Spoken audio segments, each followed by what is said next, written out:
Seems like a bunch of people got their pennies in a bunch over this story because it really went crazy. It did a lot of views on this particular story out of Sissonville, West Virginia, about that couple that you guys just saw on my screen. Well, we have some new information. I know some people that were kind of detractors that were coming in and saying, well, the information that I was putting out wasn't true. Let me tell you guys this. If you've watched my channel for any level of time, you know I have taken my time before I do these stories, and 9.9 times out of 10, everything that I put up in here is going to be accurate. So I would like to stand on that, put my stamp on it, and provide you guys some new information about these two disgusting, what we believe to be racist individuals. And this lady sitting here smiling in court. I guess she just think life is funny. But we're going to find out, because we're going to get these people locked up for what they did to 5 children. Some viewers may find the following content offensive and controversial. The information in this video comes from multiple sources, including court records, official police charges, news web articles, and interviews. This video commentary also contains my personal opinions about the facts of this story. The point is to use this story as a cautionary tale in hopes of preventing tragedies like these to children going forward. Viewer discretion is advised. That is your official disclaimer. So I'm going to give you guys a couple of sources, and shout out to Save Our Children TV. I love it when people who advocate for children are in the chat, so much love. I need to give a couple of my sources because before I did this and people thought that I was lying. Well, I don't lie about anything, okay? Let me tell you guys this. My first source, WestVirginiaWatch.com. My second source this evening, WVMetroNews.com. My third source for information is coming in document form, and this is from datausa.io, and the tag of the information is Sissonville, West Virginia. So make sure you guys look that up because I think you're going to find this extremely interesting, okay? Now, newly obtained documents show Child Protective Services workers were told in August to promptly check on the children in Sissonville who were found last month living in a shed, as you guys can see from the pictures, right? Since everybody thought this was a lie, it's a hoax, it's not real, it's fake news, right? They were living in a shed without access to running water or a toilet. However, the state health department doesn't have travel documentation showing that CPS workers made contact with the children before police discovered the situation more than a month later. Kanawha County deputies arrested adoptive parents Donald Ray Lance on the right-hand side of the screen and Jean K. Whitefeather on the left-hand side of the screen, however you say her name, back in October on felony child neglect charges after a deputy found 2 teens locked in a shed with devastating conditions, including a pan on a tarp to serve as a bathroom. Let me say that again because that is effing disgusting. They used the bathroom in a pan on top of a tarp. Does that sound like these children were treated as humans, or does that sound like they were treated like some freaking workhorses or something? That sounds like slavery to me, right? Documents from West Virginia Department of Health and Human Resources, which oversees CPS, showed the department received a CPS referral on August the 25th about the family. So somebody saw something and said something. West Virginia Watch obtained paperwork using the Freedom of Information Act. So that's available for you guys to utilize. The referral said that it believed that the children are residing in a room attached to a barn, and the family may be using the children as slaves. A department supervisor recommended face-to-face contact with the children within 72 hours due to inadequate shelter. Regarding the travel documentation that was requested in this case, this documentation was not, NOT, was not included as these records do not exist. So it sounds like these people didn't give a shit and did not show up. This is part of their job. And if they're going to take children out of homes for whatever reason and put them into the foster care system, if somebody's to adopt them, they need to be vetted, they need to be checked, and they need to be checked often. Why would you just blindly just send kids off and just say, okay, whatever, it doesn't matter anymore, and that's the end of it? That's ridiculous. And I think these people should start facing prison sentences. If you have a job and you're not doing your job, and this job is ending up in situations like this, it's my personal opinion, right? It says the documentation does not exist, says Amy Osgood, General Counsel for West Virginia Bureau of Social Services, which is housed in DHHR. A DHHR spokesperson did not provide any additional information showing CPS visited this home.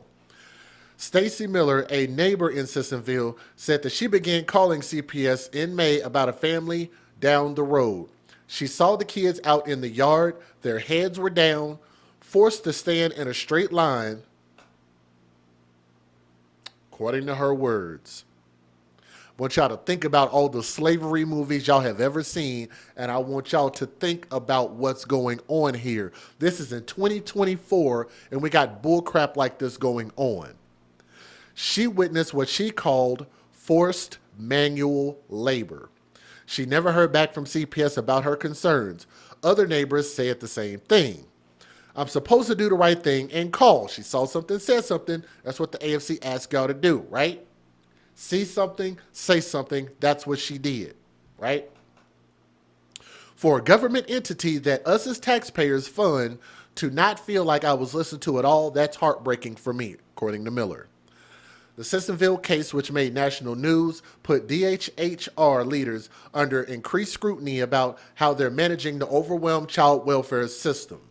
The department, facing a class action lawsuit regarding its oversight of foster care, is failing to investigate many child abuse cases, failing to investigate many child abuse and neglect referrals within the required time frame.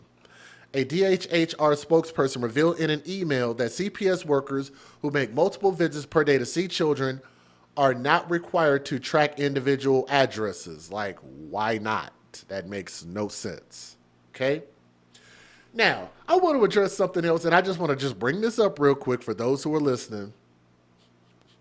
I actually had people in my chat over the past week or so that confirmed to me that live in West Virginia or even familiar with the Sissonville area that actually told me that this area is a relatively racist town. In a sense of racism, when we're talking about racism, we're talking about just people that flat out don't like people of color, mistreat them and abuse them. That's what we're talking about, right?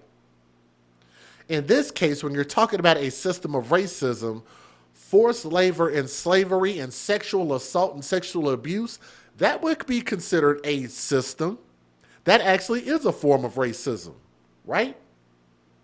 So that actually would qualify these people, if they are guilty of what we believe they've done, under racism, right? So I just wanted to throw that out there. Let's see. Let's skip past some of this. Whitney Wetzel, a spokesperson for DHHR, would not say if CPS employee visited the Sissonville children, regardless of lack of documentation. She cited a state code which permits confidentiality in child abuse and neglect proceedings. West Virginia Watch only pursued information about CPS travel records, not anything regarding to children's personal information.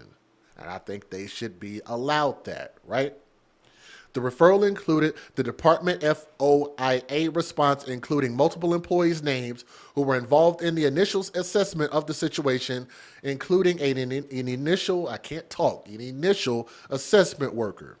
West Virginia Watch sought mileage records from the state auditor's office for those employees to see if they traveled to the Sissonville residence. The auditor's office processed payments for mileage for state employees, including some CPS workers. So that would be easy to track that.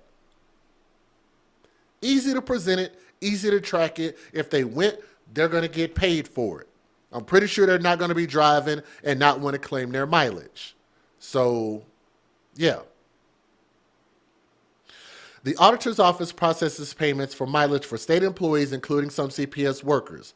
As the public and media aren't privy to child case information, Mileage records serve as an accountability marker in the state's child welfare response, and that's another thing that needs to get sewed up and fixed. That's a loophole. They need to fix that. Kaylee Cart, the state auditor's deputy chief of staff, confirmed that none of the listed employees traveled. Let me say that again. None of the listed employees traveled to the Sissonville address. West Virginia families are more than twice as likely than families in other states to be referred to child welfare and 3 times as likely to be investigated, according to a report from the West Virginia Center on Budget and Policy. Again, I'm getting this from westvirginiawatch.com. Don't argue with me. Go to their website, contact the author, and argue with them. This is the information that they're putting out there as factual. Why do people want to come to my channel and get mad at me for speaking on what they're going to use against these people in court? It's beyond me, right? Look at this. Let me see if I can make this picture bigger on the screen, because I want y'all to understand that human children, regardless of their freaking race, was living in this bull crap. Look at this. Locked up, chained up, right? Can I swap this picture? I don't know if I can swap this picture out, but I can bring up another picture. Let me remove that one. Let's show y'all this. I'm going to make this a little bit bigger on the screen so you guys can see it. Y'all see this? And let me point out something else, because we're getting ready to talk about this here in just a second. That picture that just went across the screen, it's okay. We're going to come back. Hold on. Let me show you this one. Hold on. And yes, she's smiling. I don't think this lady is taking this stuff seriously at all. Guys, take a look at this.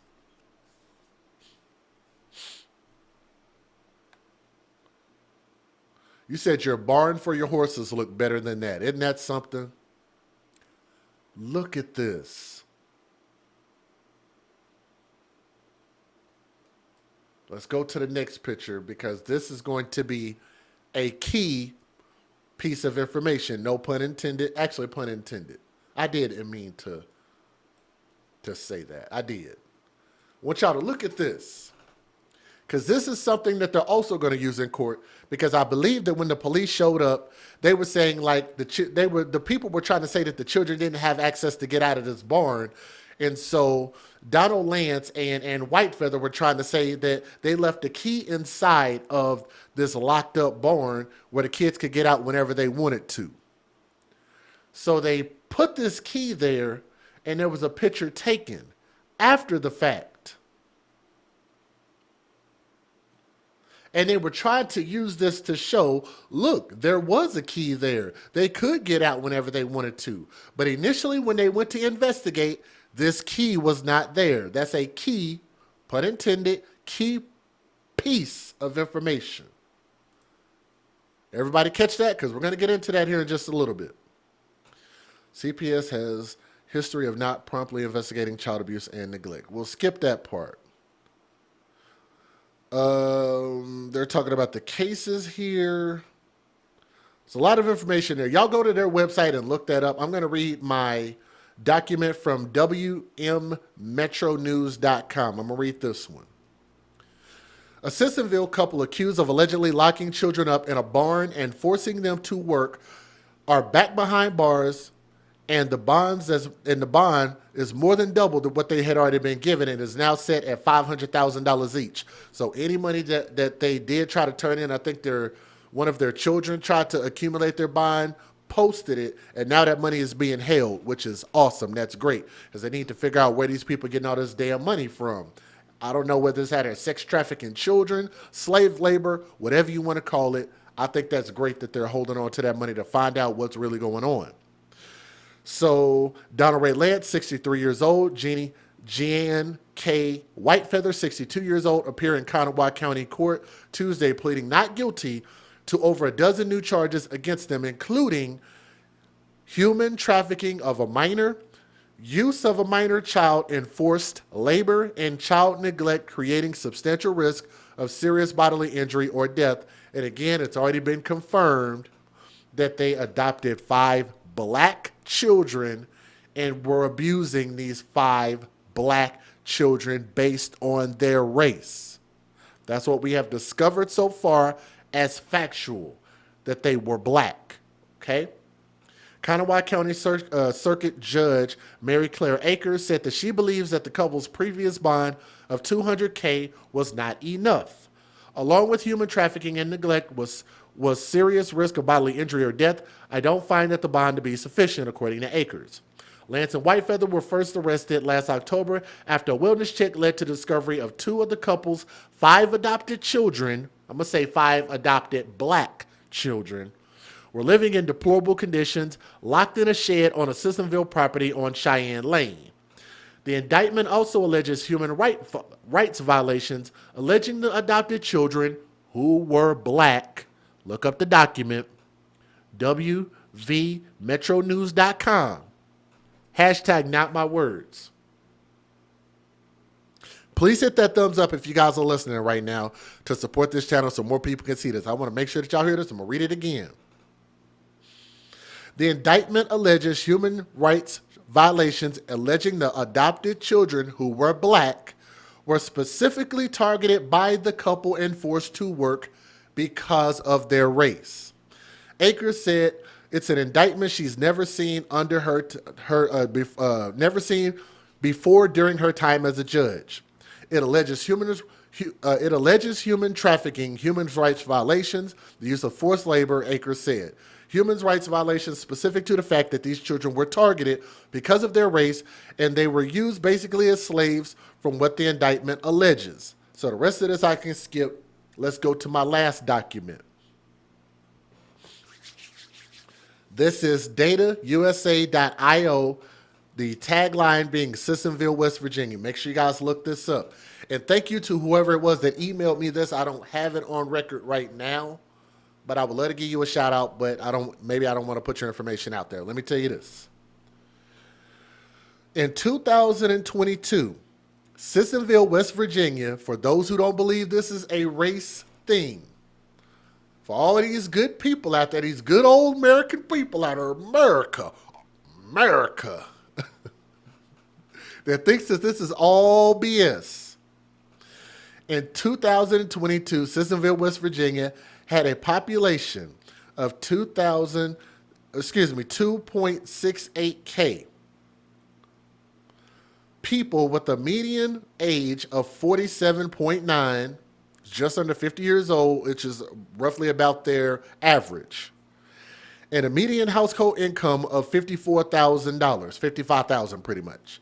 Between 2021 and 2022, the population of Sissonville, West Virginia declined from 3,342 to 2,680, a 20% decrease, and its median household income grew from basically $50,000 to $55,000, which is a 15% increase.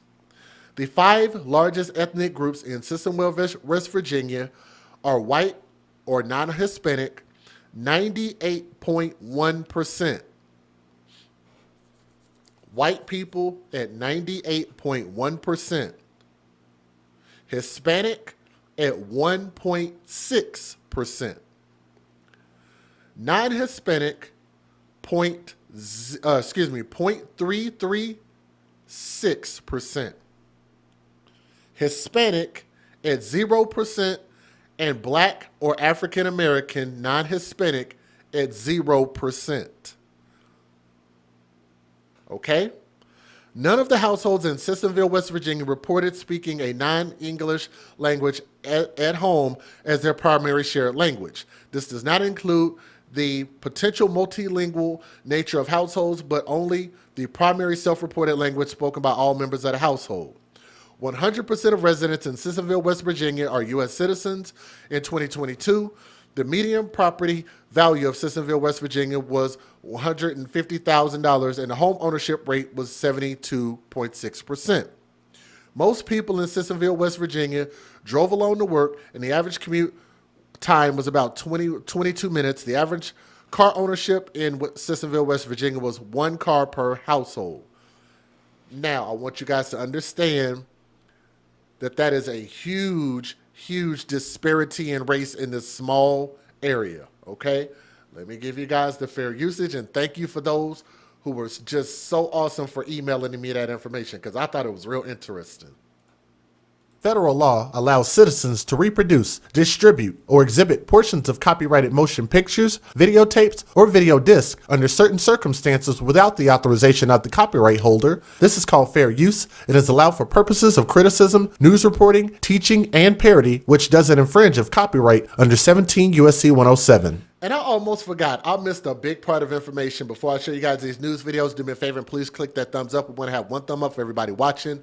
It allows YouTube to share more of our videos so more people can see that we're live so we can share this content, okay? Forgot to tell y'all about this. In a previous statement, in a previous statement made to the court, Whitefeather, the woman, alleged that the barn where the 14 and 16-year-old kids were found locked in was a teenage clubhouse and that they were not locked inside. That's point number one. Second point, neighbors also reported that the children were forced to perform farm labor and were not permitted inside the residence. They were not allowed to go in the big house. Don't that sound racist and slavery-like? Neighbors also deputies said that they found the two teenagers locked in the shed with only a small RV porta potty and no running water. The 16-year-old told deputies that they had been locked in the building for approximately 12 hours and were last given food at around 6 a.m. that day. The children were also forced to sleep on the concrete floor of the shed without any mattress or padding, which if they did have that, they would have found it, right?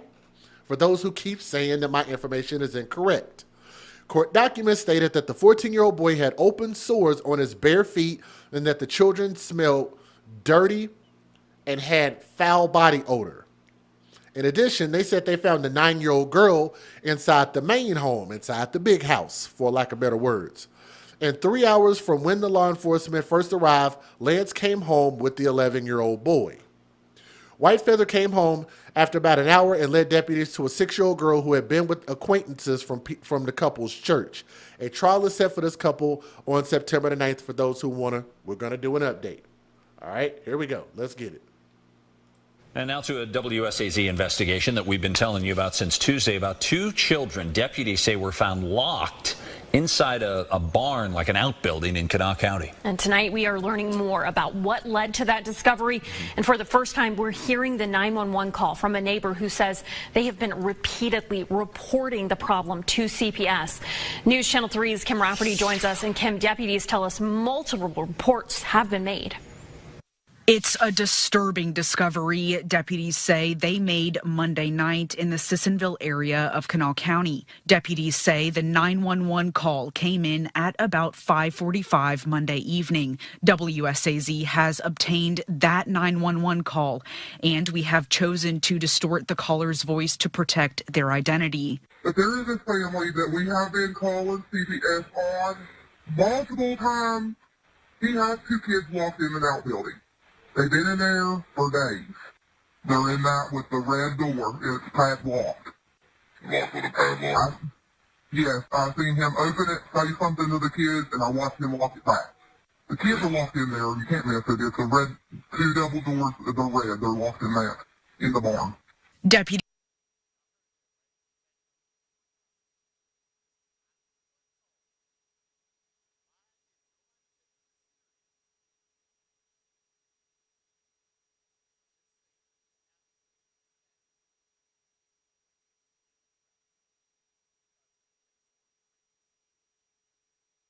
WSAZ has obtained that 911 call, and we have chosen to distort the caller's voice to protect their identity. But there is a family that we have been calling CPS on multiple times. He has two kids locked in an outbuilding. They've been in there for days. They're in that with the red door. It's padlocked. Locked with a padlock? Yes, I've seen him open it, say something to the kids, and My bad. I'll replay what I just said. I want you guys. I'm gonna replay this so you guys can hear this 911 call again. So I do apologize. I didn't have my mic on, but we got it on now. This is the 911 that called that came in. They saw something and said something. People reported it. Okay. This is the 911 call. So why didn't nobody take this serious is beyond me. Let's listen again. Protect their identity. But there is a family that we have been calling CPS on multiple times. He has 2 kids locked in an outbuilding.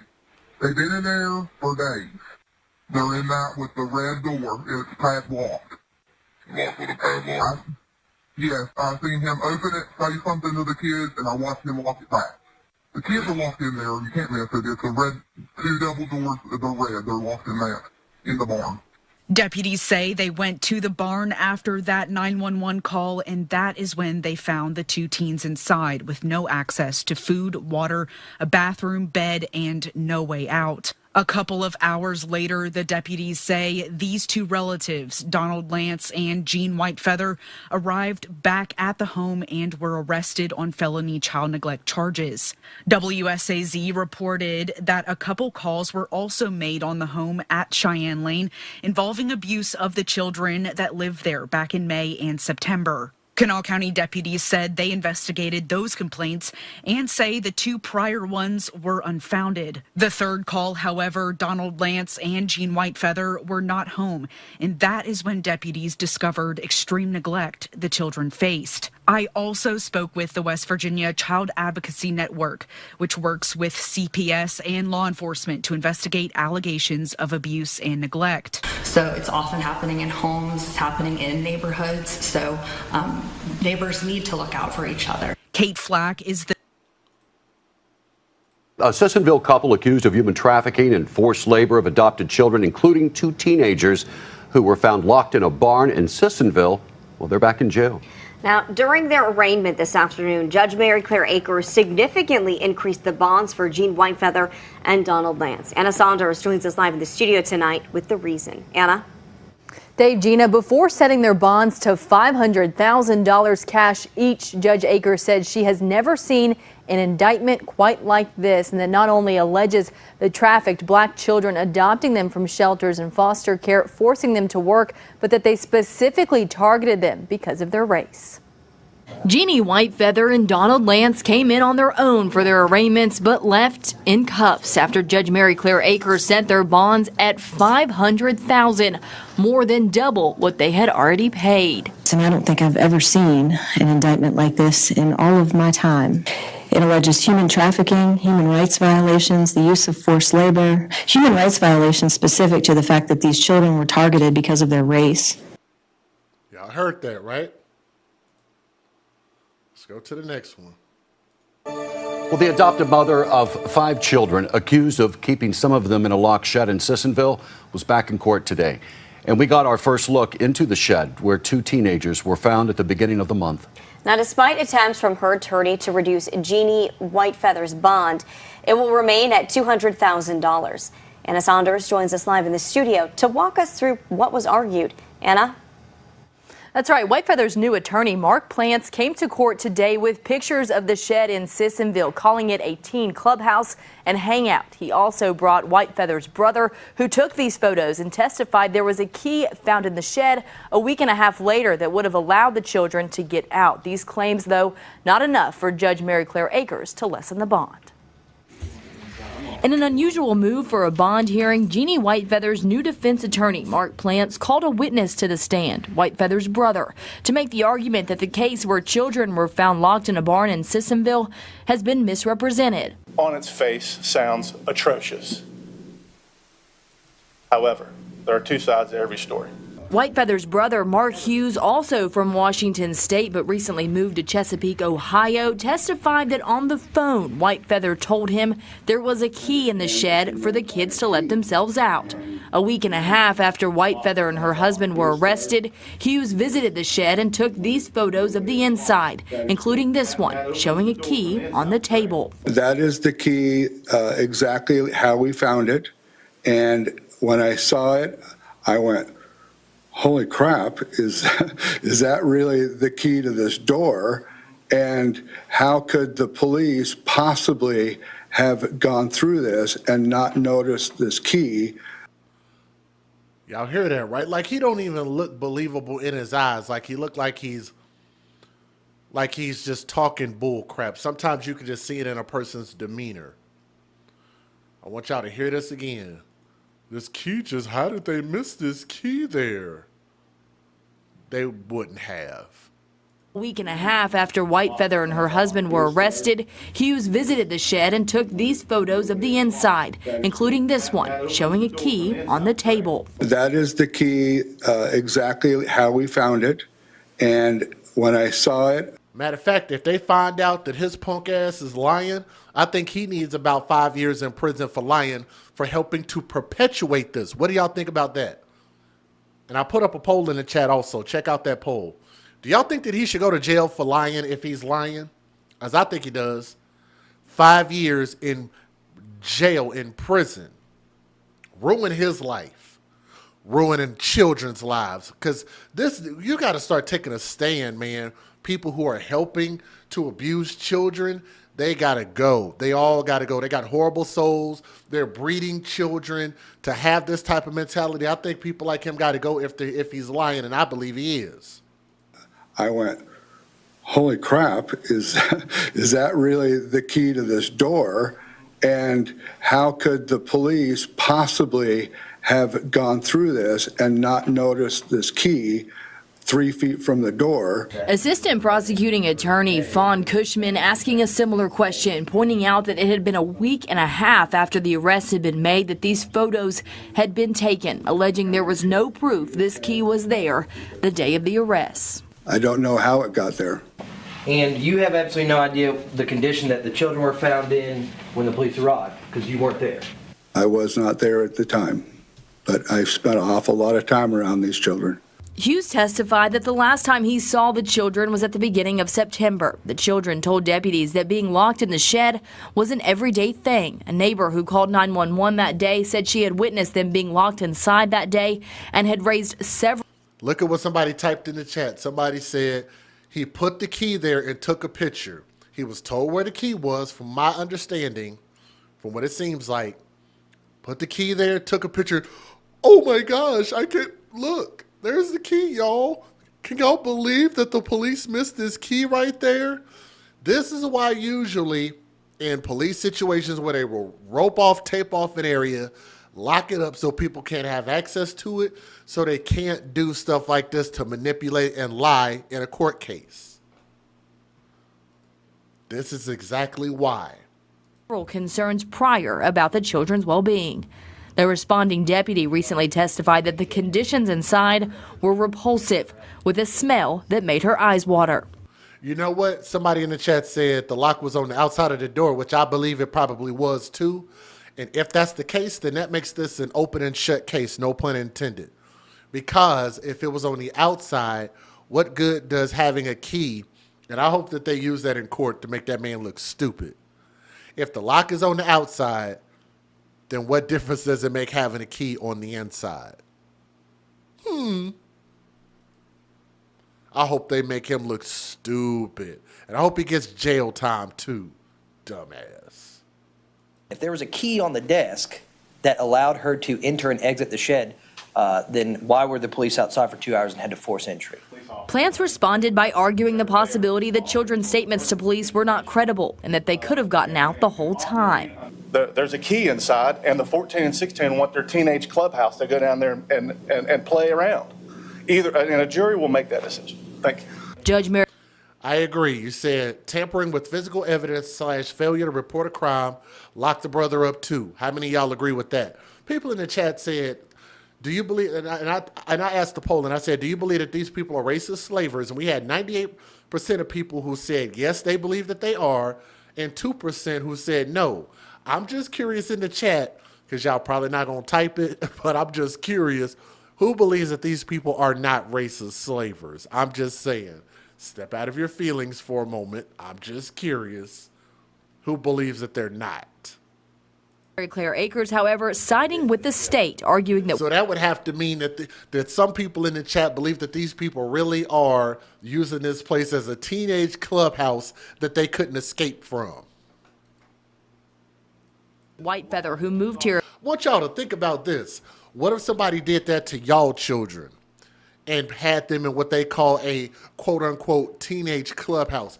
What if y'all found out that some old black man and some old black woman had locked y'all 5 white children up and called it a teenage clubhouse that you could not leave from, that you were locked up in? I want y'all to think about that for a moment. Black people got your white children locked up. How would that come across?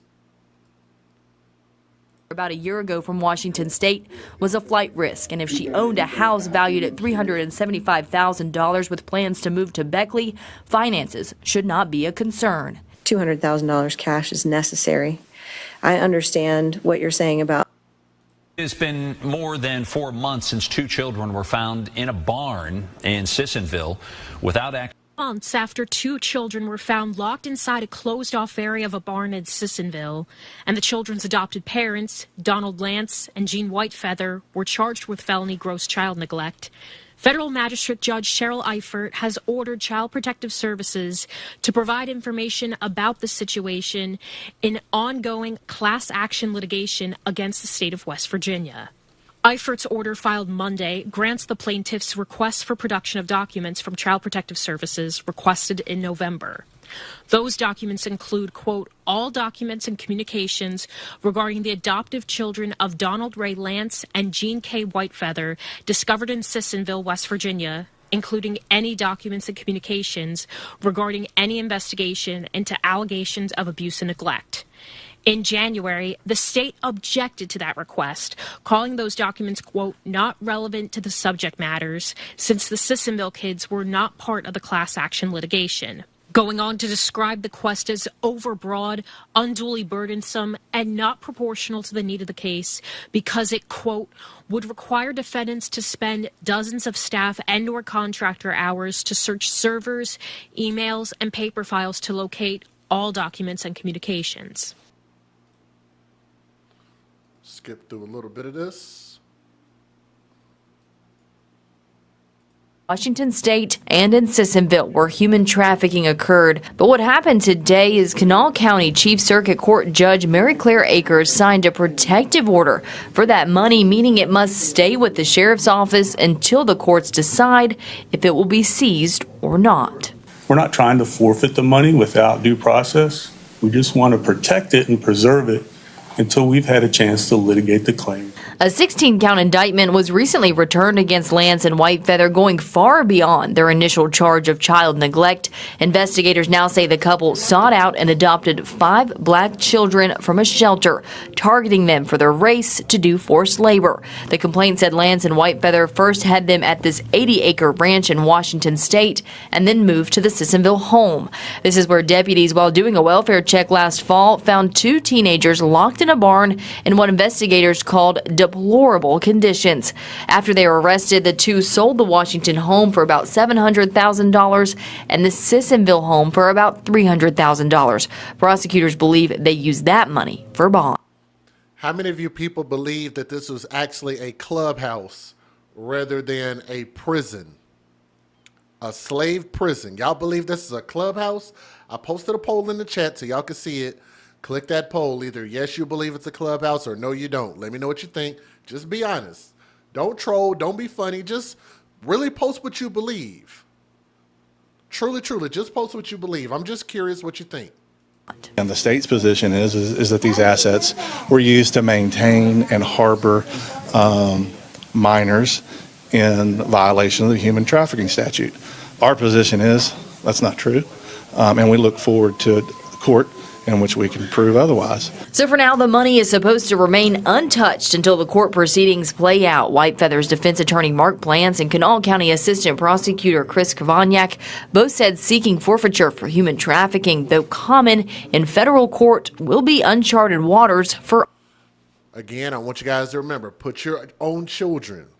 If you're a white, I want y'all to put your children in this situation, and let's just say that your children were in CPS custody for some reason, and some black couple adopted your children, and you find out that they have been locked in a barn and don't have access to running water and to use the bathroom on the floor in a pot or a pan. And these people, these black people, refer to it as a clubhouse that you can exit anytime you want, but except that it was locked up and there was a key that was planted there, which that key wasn't there before. Would you think that this is a clubhouse if black people did this to your white children? What do y'all think? All in circuit court. I've never had one in 20 years. The human trafficking statute is relatively new. Chris Kravaniak's the prosecutor. He's formerly a federal prosecutor where they do this all the time. He's very competent, knows what he's doing. But this is an issue of first impression for me, and I think the court. I don't want to. When I looked this up, I couldn't find anything about it, and you notice that Mr. Kravaniak said the same thing, that in state court, this really hasn't been done before. Now, with this $400,000 now protected, it can't be used at all right now while the protective order is in place. But if the state wins out in this and the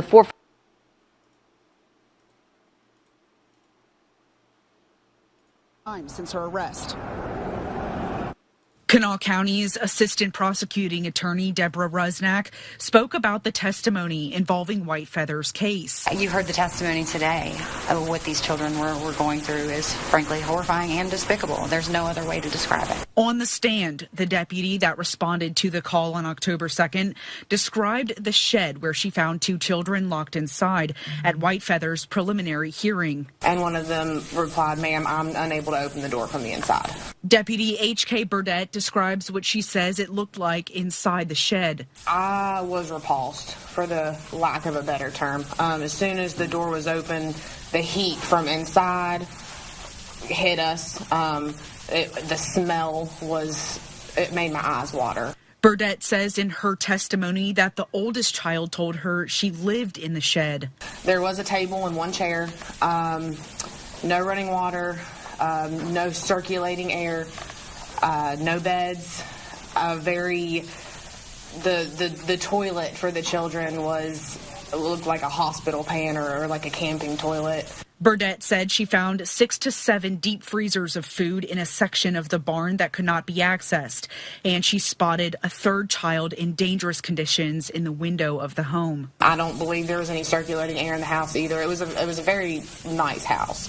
There was hardly furniture in it. Very hot, very, very empty. A Sissonville, West Virginia couple accused of human trafficking after children were found allegedly locked in a barn appeared in court on Tuesday. And I actually have that 911 call. Y'all might find that interesting. The people who called in and told on them. Donald Ray Lantz, Lantz, 63 years old. Let's see. On the right-hand side of the screen, and let me see, Jean K. Whitefeather, 62 years old, pleaded not guilty to charges of human trafficking of a minor child, use of a minor child in forced labor, child neglect, creating substantial risk of serious bodily injury or death, and false swearing. Let's go back to one key charge. Use of a minor in forced labor. What does that sound like to y'all? What does forced labor sound like? What is that terminology that we used to use in America 100 plus years ago? You guys remember? Forced labor is also referred to as what? Slavery. Bookmark that. We'll come back to it. I got an email pulled up here. I'm not going to read the lady's full name. We'll come back to it. Because what she wrote me is interesting that sent me the story. Judge Mary Claire Akers said that this case is one of the worst indictments she's seen in her time on the bench, and she believes the current bond was not sufficient, pushing it to $500,000, $500,000 each. I don't think I've seen an indictment like this in all my time. it alleges human trafficking, human rights violations, the use of forced labor, human rights violations specific to the fact that these children were targeted because of their race and their use of as basically slaves from what the indictment alleges, along with human trafficking and neglect with serious bodily injury or death, Akers said. I don't find the bond to be sufficient. Sissonville. And somebody in the chat says that they don't like black people in Sissonville. Well, I'm going to tell you, I don't give a shit about Sissonville, and I don't give a damn about West Virginia in general. I'm not going to show my black ass up there, I'll tell you that. But I'm going to just tell you, just looking at them, I don't know why that lady on the right-hand side of my screen, like she just has one of those familiar-looking faces. Maybe I met her in Oklahoma or something. I don't know. She just got a very familiar-looking face. Like they just look like assholes. Somebody in the chat says, I'm from Sissonville. So I need you to confirm in the chat. Is that what it's like there? Can you confirm that? Somebody in the chat said that this place does not like black people. Is that true? Please type it in the chat, because I have to take y'all word for it. I'm going to read some of this again. Human rights violations, forced labor, and they were targeted because of their race. Remember when I told y'all before that it seems like we were less racist in the 90s? Ladies and gentlemen, this is 2024 and we still got racist son of a bitches out here who are kidnapping people and treating them like actual slaves in 2024? Really? Let's take a pause on the story and let me read y'all what the email actually said that came from a source that's not in the chat. A different source. She said, and I quote, I forgot to tell you yesterday that these people adopted the that the adopted children are black and they use them as slaves. I reply and I say, wow, that is interesting. I'll keep that in mind. How did you find out their race?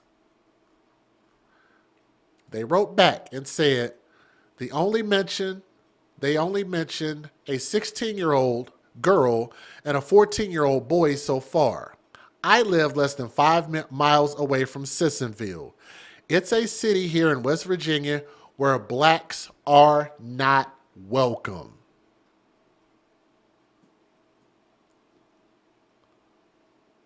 What the fuck type of stuff is that? In 2024?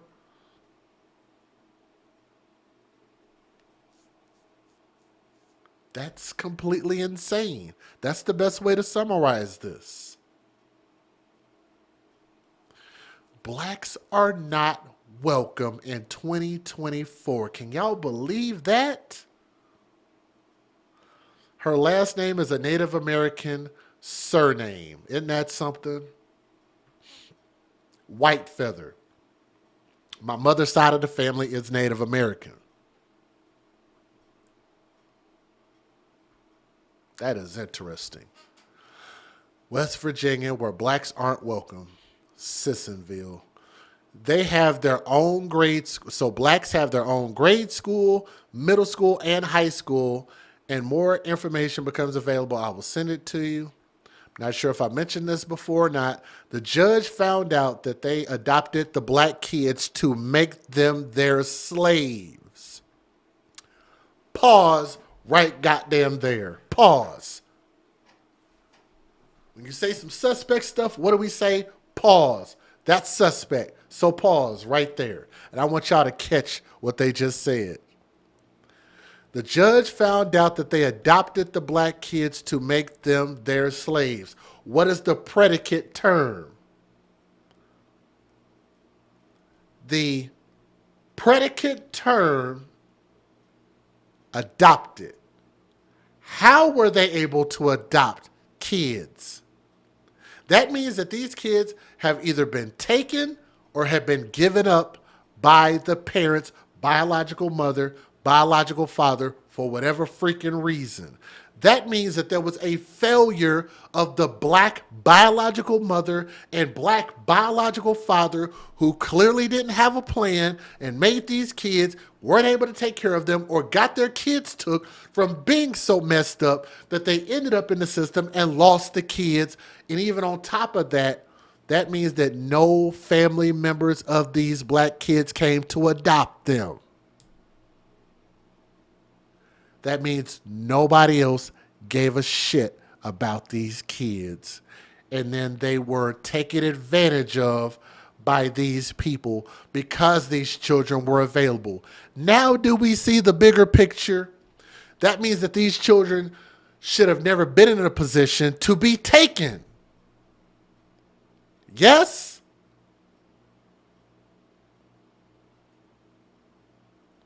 They should have never been in the position to be taken.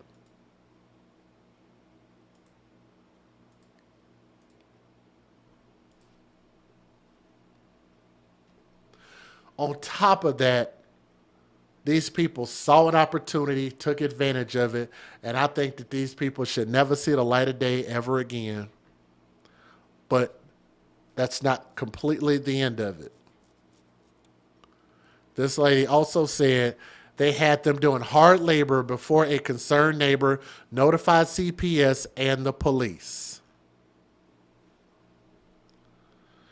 Prosecutor in Kanawha County previously expressed concerns that the $200,000 cash bonds that the husband and wife previously posted were obtained from profits of trafficking, which means there's a market, which means there are more participants, which means why aren't they getting investigated and arrested also?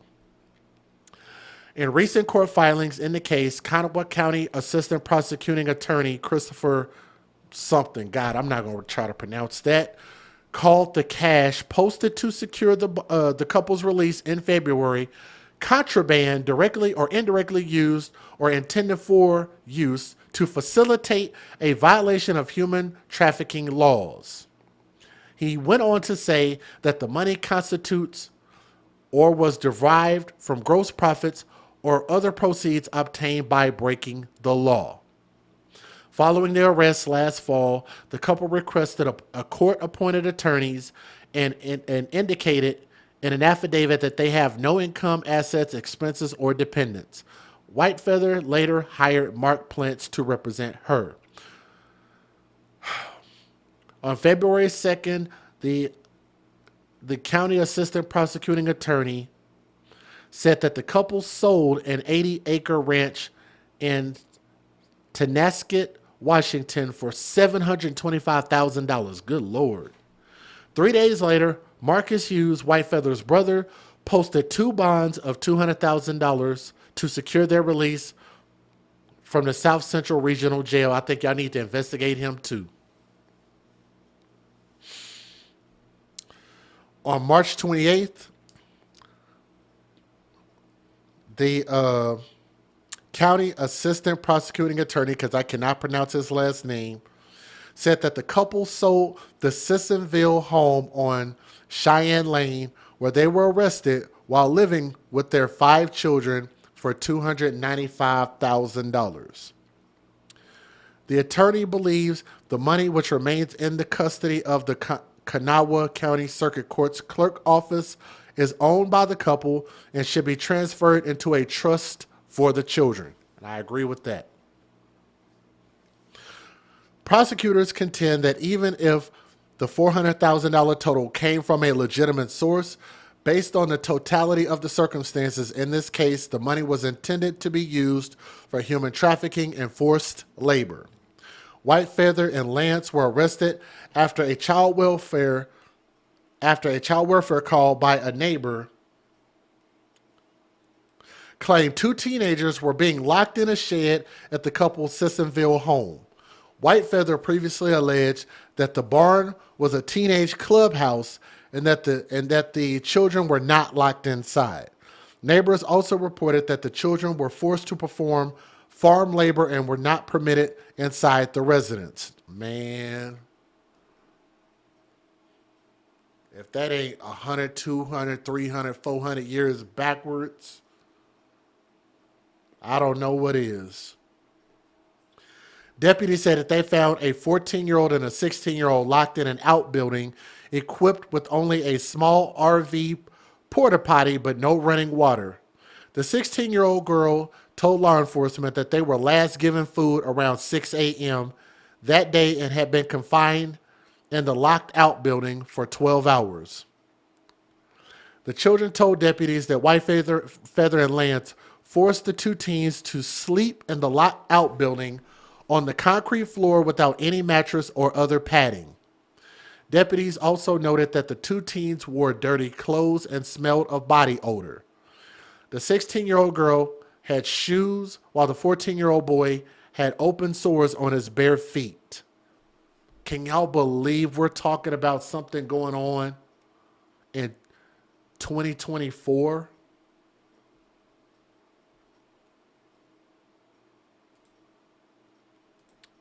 We have somebody in the chat, and I do appreciate the super chat that said that this person is lying. The kids were white, and they were their kids and lots of blacks here. And I get that. Look, and I definitely appreciate you speaking out. I think we need to definitely try to figure out really because look, in order for us to really, really find out what's going on, it would mean that we would have to know the actual identity, which we want to try to protect these children as much as possible. But I've gotten it from a few different sources that actually said that these kids were black. Matter of fact, I want you to understand, and I do appreciate your support, and I do. I know that you mean well. My source and multiple sources, even on WCHSTV.com is my source. /news /local /Sissonville couple accused of child trafficking plead not guilty, bond raised. Please look up that article, and I want you to understand that this is what they say, and I quote. This is coming from Judge Mary Claire Akers. Her words. Judge Mary Claire Akers. Let me see if I can get her face up on the screen. I want to show you.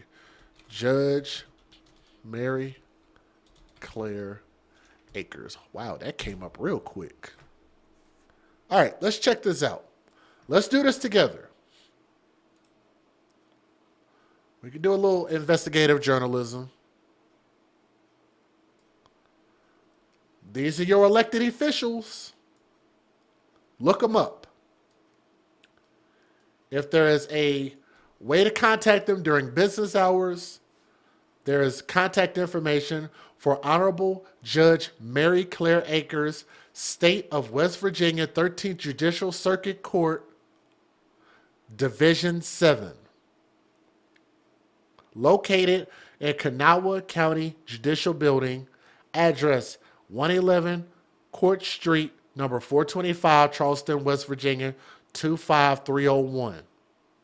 Phone number is listed there. Google search it. As you can see, this young lady, let me see. How do I do this? Oh, is it not coming up no more? Right there.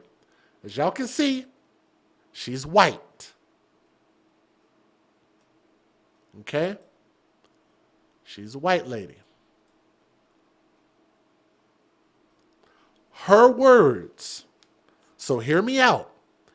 These are her words in quotation marks. So tell me where I got this wrong. She said, and I quote, I don't think I've ever seen an indictment like this in all of my time. It alleges human trafficking, human rights violations, the use of forced labor. Human rights violations specific to the fact that these children were targeted because of their race and their use as basically slaves from what the indictment alleges, along with human trafficking and neglect with serious bodily injury or death.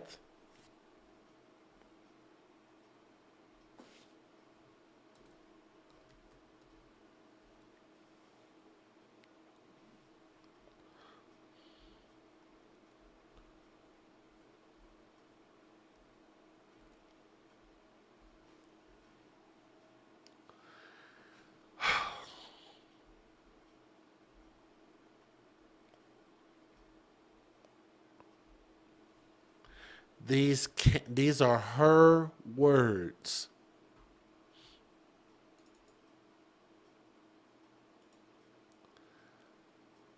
These cannot be white children. When they're saying, and I quote, targeted because of their race. Otherwise, if they were white children, they wouldn't have been targeted for their race. That would either mean that these children are Mexican, black, or some other nationality outside of traditional American white.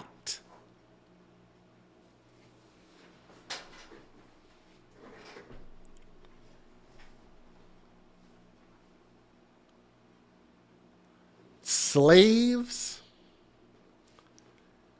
targeted because of their race.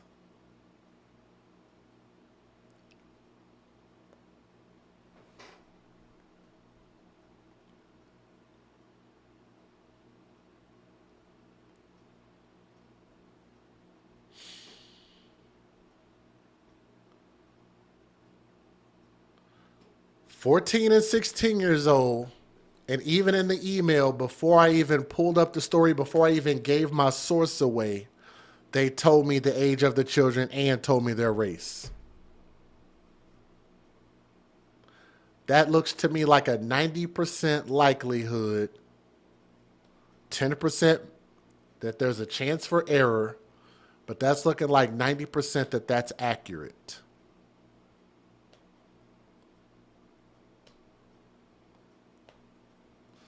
To me, that sounds like either black or Mexican.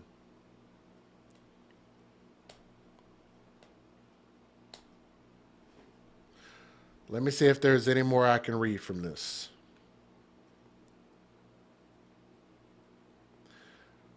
Deputies said that they found a 9-year-old girl inside the main home 3 hours after law enforcement first arrived at the home. Lance arrived with an 11-year-old boy. Whitefeather came home at about an hour after that and led deputies to a 6-year-old girl who was with acquaintances from the couple's church. A trial for the couple is set for September 9th. It won't be that hard to figure that out. But everything that we have laid before us seems like these were black children. I'm just saying. If we were wrong, then I will issue a retraction. But every bit of that sounds like that's accurate. So we'll see. We'll find out. But nonetheless, what they did was still the kids, and it was still wrong. I gotta tell y'all, I never, with me being 40 plus years old, never thought I'd see the day that I would actually see real live slave owners in my time. I thought that was past us. Never thought I'd see that. I never thought that in 2024, me being 40 plus years old, having a daughter that has lived her whole life and now she's almost grown and watching my baby grow up, that I would ever think to tell her that I did a story recently about people who actually owned slaves in America in 2024 in broad daylight.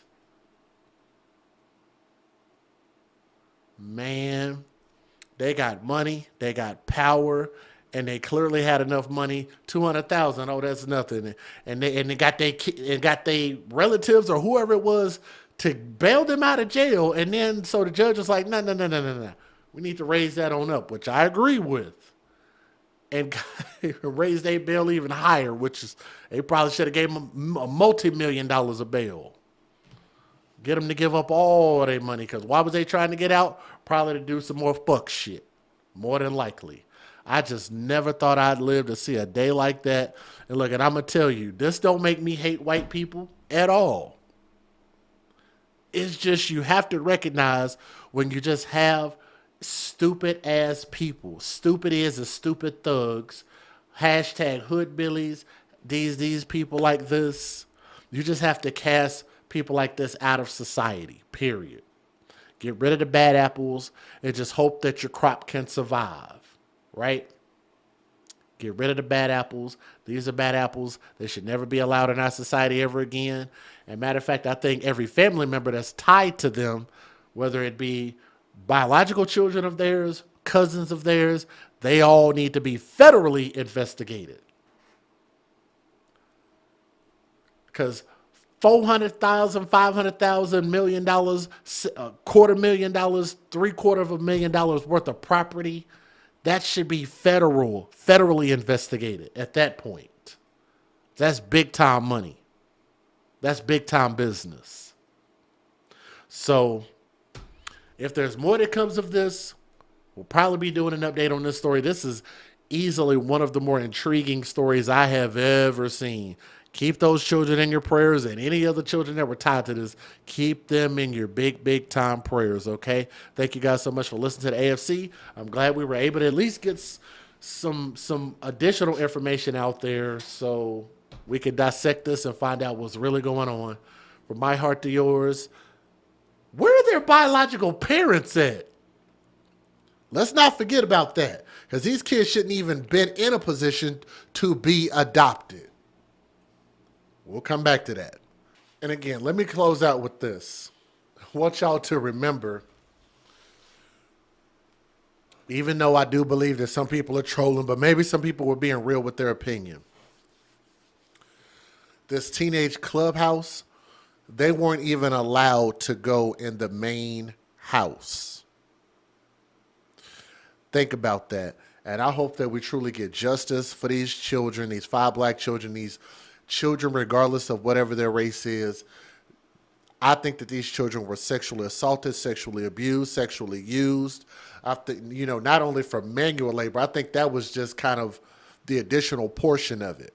But if there's a bigger network of this stuff going on where these people are making all this kind of money, where they got hundreds of thousands of dollars for bail and bond and cash bonds, there's something very, very wrong here. And for that family member of theirs to get up and say, oh, yeah, there was a key there. I found a key.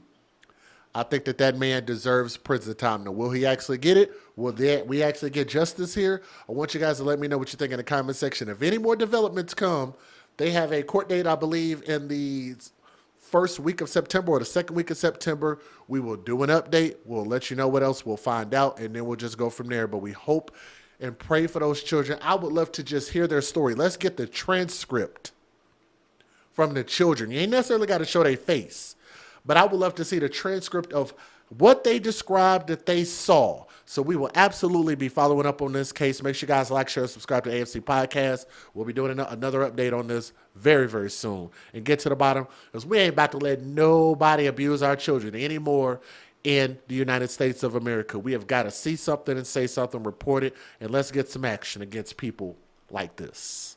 Okay? Thank you.